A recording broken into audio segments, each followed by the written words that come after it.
Plus two first year online form submit करिवार शेष तारीख एक्सटेंड हो जाइछि। हाँ आज्ञा, जो माने ए पर्यंत फॉर्म फिलअप करि नाहांती सेमानंक पई एहा खुशी खबर अटे।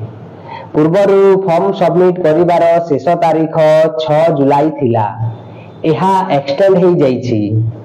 सविशेष तथ्य पाइबा पई भिडियोटी को शेष पर्यंत देखि नेबे। Director of higher secondary education Odisha, यह हेउची revise timeline for e admission. पूर्वरु ई एडमिशन लास्ट डेट थिला 6/7/2024, ताहा एबे परिवर्तन होई लास्ट डेट टी हेई गला 12/7/2024। ଏହା ପରେ ଫାଷ୍ଟ ସିଲେକ୍ସନ ମେରିଟ ଲିଷ୍ଟ 20/7/2024 ତାରିଖ ଦିନ ଡିକ୍ଲେୟାର ହେବ।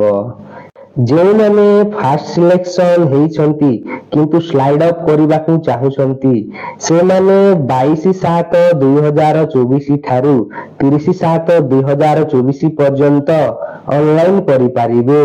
5/8/2024 ତାରିଖ ଦିନ second selection merit list publication हेबो एवं आपण निजर इंटिमेशन लेटर टी निजर स्टूडेंट लॉगिन को जाई डाउनलोड करि परिबे।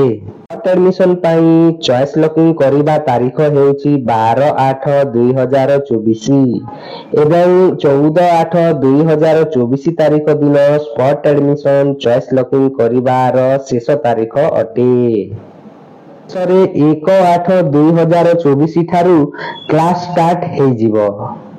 भिडियोटी भल लागिथिले लाइक एवं सब्सक्राइब करि देबे।